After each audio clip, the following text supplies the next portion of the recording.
नमस्कार, जय हिंद, वंदे मातरम दोस्तों। स्वागत है आप सभी का हमारे यूट्यूब चैनल स्टडी पॉइंट्स में।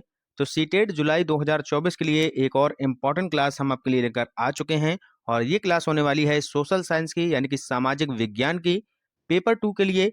ये आपका जो लेक्चर है बहुत ही इम्पॉर्टेंट होने वाला है, तो वीडियो को बहुत ही ध्यान से देखिएगा। चैनल से पहली बार जुड़े हैं तो चैनल को सब्सक्राइब कर लीजिएगा, बेल आइकॉन को प्रेस कर लीजिएगा, जिससे कि आने वाली वीडियो का नोटिफिकेशन आपको समय से मिल सके। तो यहाँ पर हमने टॉप 20 क्वेश्चन लिए हैं, लेकिन ये जो 20 क्वेश्चन हैं इनको हम डिटेल से पूरा आपको समझाने वाले हैं। आप यहाँ पर इन 20 क्वेश्चंस में से कितने सही करते हैं ये हमें कमेंट बॉक्स में जरूर बताइएगा, क्योंकि ये क्वेश्चन आपको कठिन लगने वाले हैं। तो चलिएगा देखते हैं आज की क्लास का पहला क्वेश्चन।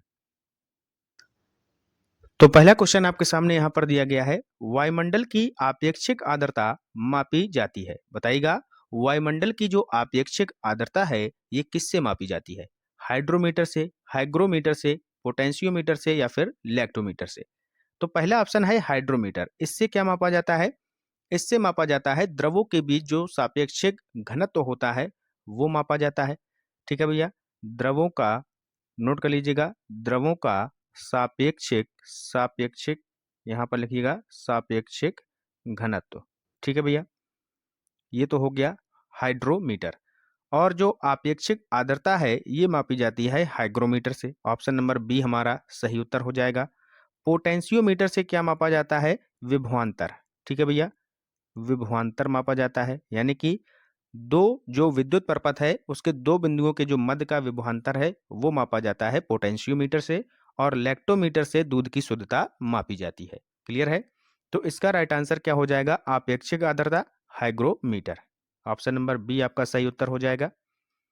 अगला क्वेश्चन बताइएगा, गौतम बुद्ध के जन्म के पहले की कहानियां किस पुस्तक में मिलती हैं? बहुत ही अच्छा क्वेश्चन है। बताइएगा गौतम बुद्ध के जो जन्म के पहले की कहानियां हैं वो किस पुस्तक में मिलती हैं? त्रिपिटक में, ललित विस्तार में, जातक में या फिर बुद्ध चरित में?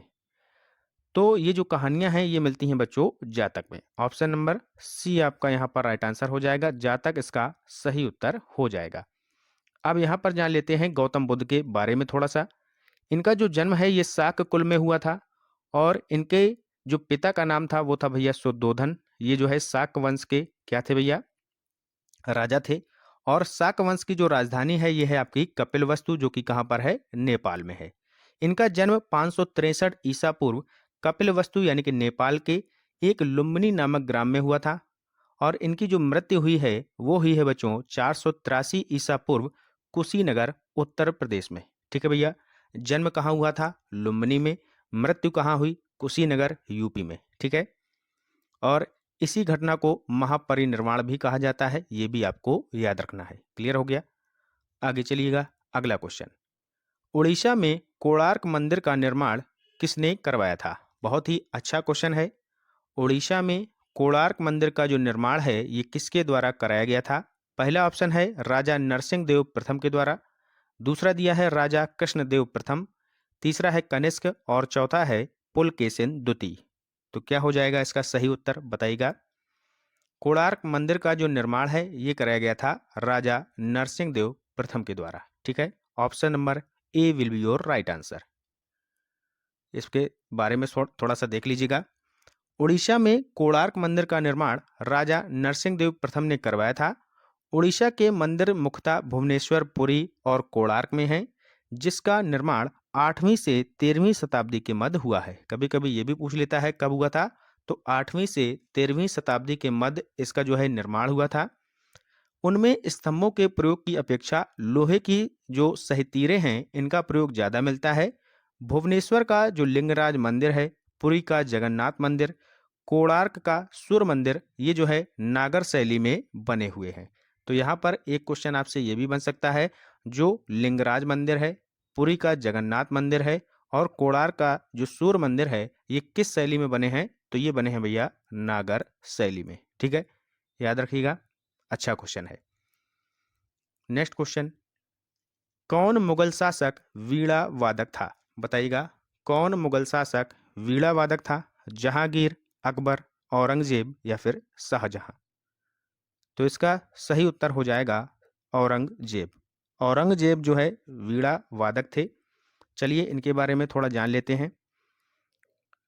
उसने खुद को आलमगीर की उपाधि दी, किसने भैया? औरंगजेब ने। अगर पूछा जाए कि आलमगीर की उपाधि ये जो है किसने दी थी, तो अपने आप को औरंगजेब ने दी थी। ठीक है। उसे जिंदा पीर कहा जाता था। तो यहां से एक क्वेश्चन और बनता है कि जिंदा पीर किसे कहा जाता है? तो ये भी कहा जाता है किसको भैया? औरंगजेब को जिंदा पीर कहा जाता है। औरंगजेब के समय में मुगल साम्राज्य सबसे बड़ा था। उसके समय में सार्वजनिक स्थान पर शराब और भांग बेचना और पीना प्रतिबंधित था। ठीक है। औरंगजेब वीणा बजाता था। उसने 1679 में जजिया कर शुरू किया था। तो ये भी आप लोग याद रखिएगा, 1679 में औरंगजेब के द्वारा क्या किया गया? जजिया कर शुरू किया गया था। और 1667 में फ्रांस को सूरत में एक कारखाना जो है स्थापित करने की अनुमति दी। ठीक है। कहाँ पर भैया? 1667 में इन्होंने क्या किया? फ्रांस को सूरत में एक जो है कारखाना स्थापित करने की अनुमति भी दी थी। इनके द्वारा जो स्मारक बनाए गए, ये है आपका बीबी का मकबरा जो कि औरंगाबाद महाराष्ट्र में है, मोती मस्जिद दिल्ली में है, बादशाही मस्जिद लाहौर में है। ठीक है। तो इनके स्मारक भी आप लोग याद रखिएगा। चलते हैं आगे। अगला क्वेश्चन बताइएगा, निम्न में से कौन सी पुस्तक बंगाली जो है देशभक्ति की बाइबल मानी जाती है? बताइएगा, बंगाली देशभक्ति की बाइबल किसे माना जाता है? कौन सी पुस्तक है? गीतांजलि, आनंद मठ, देवदास या फिर गोरा? तो इसका जो सही उत्तर हो जाएगा वो हो जाएगा आनंद मठ। ठीक है। आनंद मठ किसके द्वारा रचित है? ये भी आप लोग बताइएगा, किसके द्वारा है भैया? बंकिम चंद्र चटर्जी। बंकिम चंद्र चटर्जी ये जो हैं आनंद मठ के रचयिता हैं। अगला क्वेश्चन बताइएगा, नेहरू रिपोर्ट के सचिव कौन थे? बहुत ही अच्छा क्वेश्चन है। नेहरू रिपोर्ट के सचिव कौन थे? मोतीलाल नेहरू, जवाहरलाल नेहरू, सुभाष चंद्र बोस या फिर M.R. जयकर? तो इसके सचिव थे भैया Jawaharlal Nehru. Option number B आपका सही उत्तर हो जाएगा। ठीक है। इसे मोतीलाल नेहरू की अध्यक्षता में एक समिति द्वारा तैयार किया गया। क्या भैया? नेहरू रिपोर्ट को। और इसके सचिव जो थे वो थे जवाहरलाल नेहरू, इसके सचिव थे। समिति में 9 अन्य सदस्य थे। अंतिम रिपोर्ट पर मोतीलाल नेहरू और जवाहरलाल नेहरू, इसके अलावा अली इमाम, तेज बहादुर सप्रू, माधव श्रीहरि अड़े, मंगल सिंह, ठीक है, कुरैशी थे, सुभाष चंद्र बोस थे, GR प्रधान ने यहाँ पर हस्ताक्षर किए थे। तो इनके नाम आपको याद नहीं करने हैं, केवल इतना याद करना है कि अध्यक्षता की थी मोतीलाल नेहरू ने, सचिव थे आपके जवाहरलाल नेहरू, और इसमें जो सदस्यों की संख्या थी वो थी 9। क्लियर है? आगे चलिएगा, नेक्स्ट क्वेश्चन बताइएगा, क्षमता के आधार पर भारत का सबसे बड़ा परमाणु ऊर्जा केंद्र कौन सा है? Very very most important question है और काफ़ी बच्चों को ये क्वेश्चन आता भी होगा। बताइएगा, कौन सा है आपका परमाणु ऊर्जा केंद्र जो कि सबसे बड़ा है? तो इसका सही उत्तर हो जाएगा तारापुर परमाणु ऊर्जा केंद्र, जो कि कहाँ पर भैया? महाराष्ट्र में। ठीक है। नेक्स्ट क्वेश्चन बताइएगा, भारत का सबसे बड़ा कॉफी उत्पादक राज्य कौन सा है? बहुत ही अच्छा क्वेश्चन है, सिंपल क्वेश्चन है। बताइएगा क्या हो जाएगा इसका राइट आंसर? सबसे बड़ा कॉफी उत्पादक राज्य, तो ये हो जाएगा कर्नाटक। का से कॉफी, का से कर्नाटक। ठीक है, इस तरीके से आप याद कर सकते हैं। तो कर्नाटक हो गया आपका सबसे बड़ा कॉफी उत्पादक राज्य। इसके बाद आता है नंबर केरल का। ठीक है। और इसके बाद आता है नंबर तमिलनाडु का। ठीक है, तमिलनाडु सबसे पहला है, कर्नाटक का, फिर तमिलनाडु, सॉरी केरल का, फिर है तमिलनाडु का। क्लियर है? अब जरा यहाँ पर बात कर लीजिएगा, जैसे कि तमिलनाडु से क्वेश्चन और भी बनते हैं। यहाँ पर पूछा जाएगा कि लोक नृत्य जो है, ये भरतनाट्यम जो लोक नृत्य है ये कहाँ का है भैया? भरतनाट्यम लोक नृत्य बहुत ही पूछा जाता है, ये है आपका तमिलनाडु का। ठीक है। आंध्र प्रदेश की बात करें तो कुचिपुड़ी हो गया, कुचिपुड़ी। ठीक है, ये भी पूछा जाता है। कर्नाटक की बात करें भैया तो यक्षगान हो गया भैया, नोट कर लीजिएगा, काफ़ी पूछा जाता है। केरल की बात करें तो भैया यहाँ पर क्या हो जाएगा? केरल में Kathakali, very very most important, Kathakali. और दूसरा है मोहिनी अट्टम। मोहिनी अट्टम, ठीक है। कथकली और मोहिनी अट्टम केरल के, कर्नाटक का यक्षगान, आंध्र प्रदेश का कुचिपुड़ी, तमिलनाडु का भरतनाट्यम, ठीक है। तो ये सारे इंपॉर्टेंट है लोक नृत्य, इनको भी आप लोग याद करते चलिएगा। नेक्स्ट क्वेश्चन है, भारत में पाई जाने वाली मछलियों में से कौन सी मछली समुद्री मछली नहीं है? तो बताइएगा, भारत में पाई जाने वाली जो समुद्री मछली हैं इनमें से कौन सी नहीं है, ये आपको बताना है। 4 ऑप्शन आपके सामने हैं।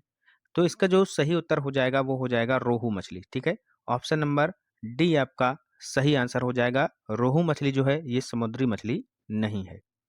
नेक्स्ट क्वेश्चन, निम्नलिखित में से किस स्थान को थर्ड पोल कहा जाता है? बहुत ही अच्छा क्वेश्चन है, very very most important question है।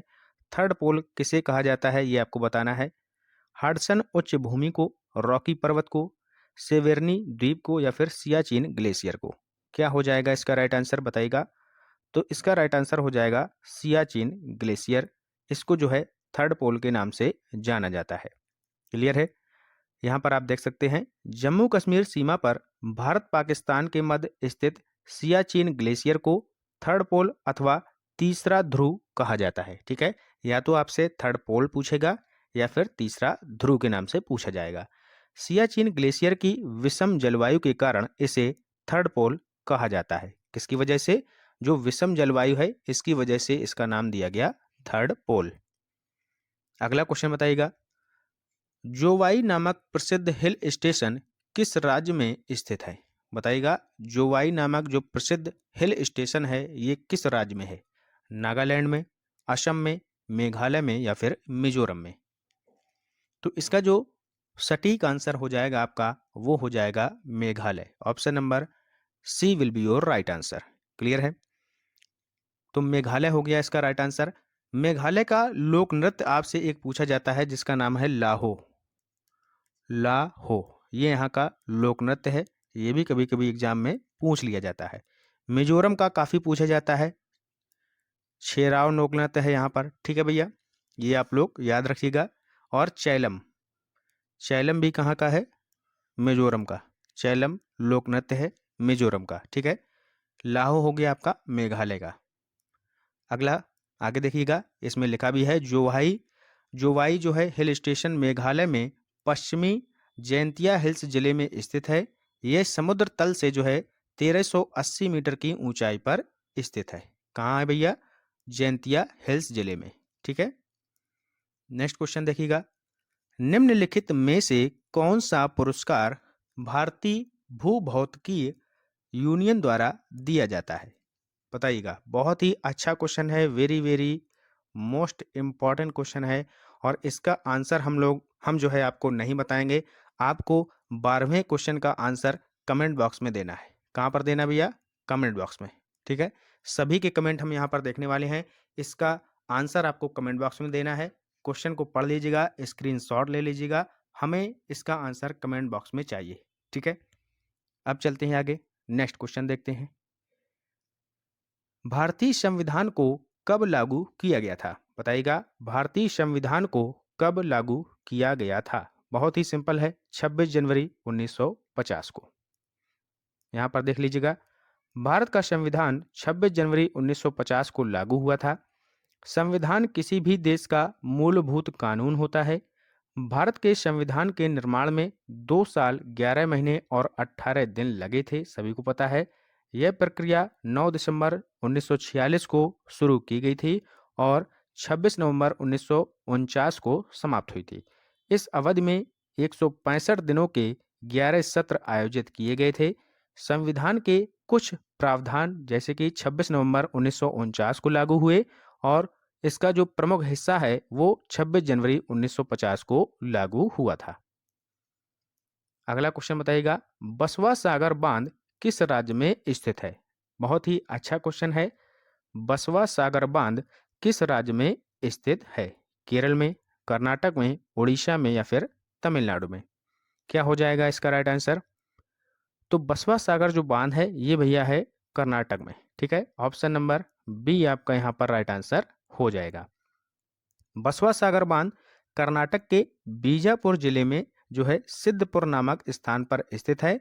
इस जलाशय की जो भंडारण क्षमता है वह है 37.965 मिलियन क्यूबिक फीट। ठीक है भैया, कहाँ पर है? बीजापुर जिले में, कर्नाटक में। अगला क्वेश्चन है, भारत के प्रथम उपराष्ट्रपति कौन थे? बहुत ही अच्छा क्वेश्चन है।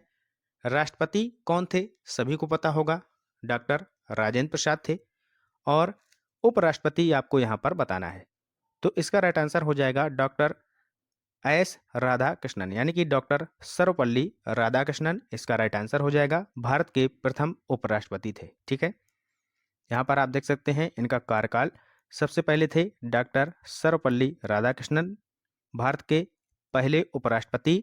ये बने थे 13 मई 1952 से 12 मई 1957। ठीक है, और आगे भी कार्यकाल यहाँ पर दिया गया है 13 मई 1957 से ये थे आपके 12 मई 1962 तक। ठीक है, इसके बाद आए थे जाकिर हुसैन दूसरे नंबर पर, वीवी गिरी तीसरे नंबर पर, और गोपाल स्वरूप पाठक ये थे चौथे उपराष्ट्रपति।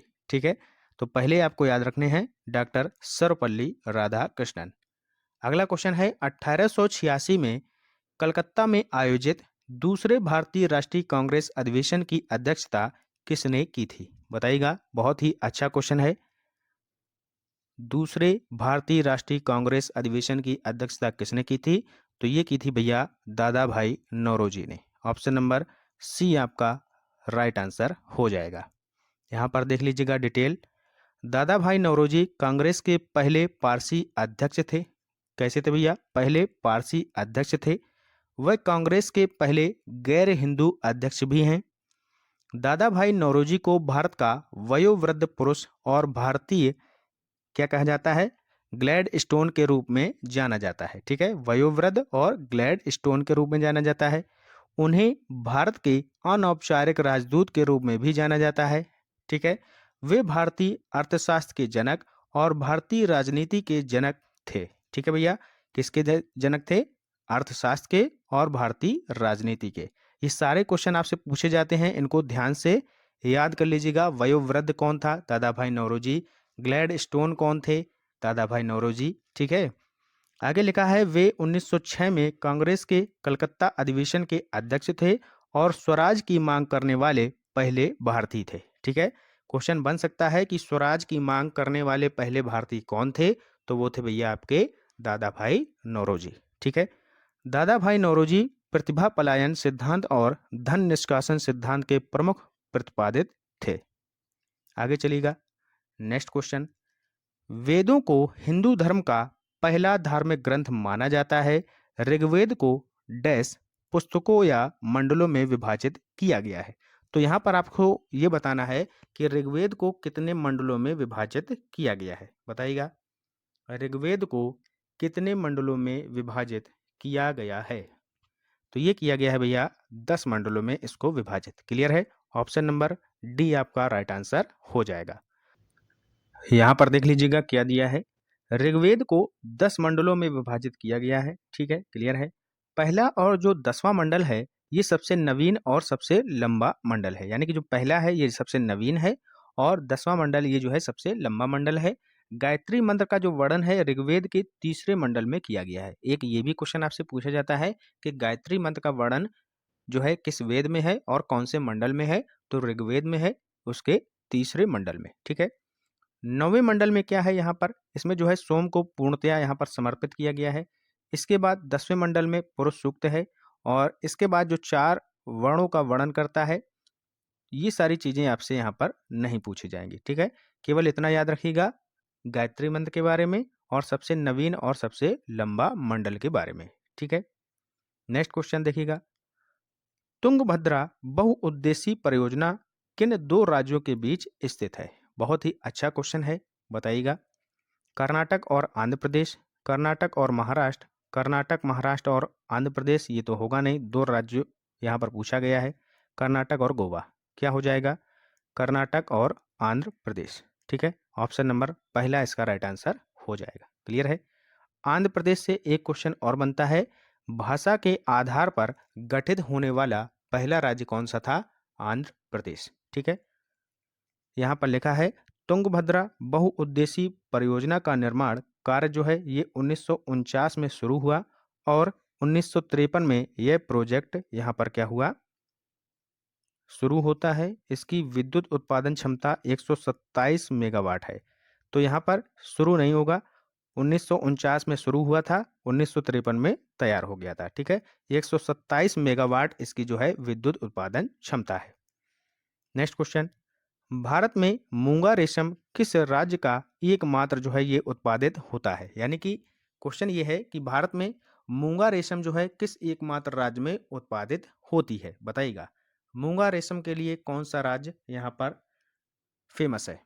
असम, बिहार, उड़ीसा या फिर पश्चिम बंगाल? क्या हो जाएगा इसका राइट आंसर? असम इसका यहाँ पर राइट आंसर हो जाएगा। असम में आपकी होती है मूंगा रेशम। ठीक है, अब यहाँ पर असम के जो हैं काफ़ी क्वेश्चन बनते हैं असम के नेशनल पार्क से। तो असम के नेशनल पार्क आपको याद होने चाहिए, जैसे कि पहला कंचनजंगा, ठीक है भैया, कंचनजंगा है। नामेरी नेशनल पार्क है असम में, ठीक है। डिब्रूगढ़ साइखोवा नेशनल पार्क है असम में, डिब्रूगढ़ साइखोवा नेशनल पार्क है कहाँ पर भैया? असम में है। रायमोना नेशनल पार्क है भैया, कहाँ पर? असम में है।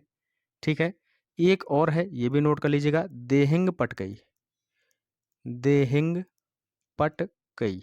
ठीक है, ये सारे के सारे नेशनल पार्क हैं असम के और वेरी वेरी मोस्ट इंपॉर्टेंट हैं, आपसे एग्जाम में पूछे जा सकते हैं। यहाँ पर देख लीजिएगा, रेशम की एक जंगली किस्म का नाम मूंगा रेशम है। यह रेशम अपने चिर स्थायित्व के लिए जाना जाता है।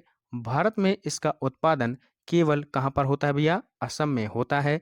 मूंगा रेशम एंथरिया असामेसिस नामक रेशम कीट द्वारा उत्पादित किया जाता है। यह रेशम काफ़ी टिकाऊ व उत्तम गुणवत्ता युक्त होता है। ठीक है, नेक्स्ट क्वेश्चन, और ये होगा आज की क्लास का अंतिम प्रश्न। अलमट्टी बांध किस नदी पर स्थित है? बताइएगा। कृष्णा नदी, कावेरी नदी, तुंगभद्रा नदी या फिर मलप्रभा नदी? तो अलमट्टी जो बांध है ये स्थित है आपका कृष्णा नदी पर। ठीक है, ऑप्शन नंबर ए। अलमट्टी बांध परियोजना उत्तरी कर्नाटक में कृष्णा नदी पर स्थित है। यह परियोजना 2005 में बनकर तैयार हुई थी। क्लियर हो गया? तो ये थे आज के हमारे टॉप 20 क्वेश्चन और लेक्चर आपको कैसा लगा। और हाँ, एक बात और, जो 12वां क्वेश्चन हमने आपसे पूछा है उसका आंसर आपको जरूर कमेंट बॉक्स में देना है। ठीक है, तो मिलते हैं नेक्स्ट वीडियो के साथ, तब तक के लिए goodbye, have a nice day, जय हिंद, जय भारत।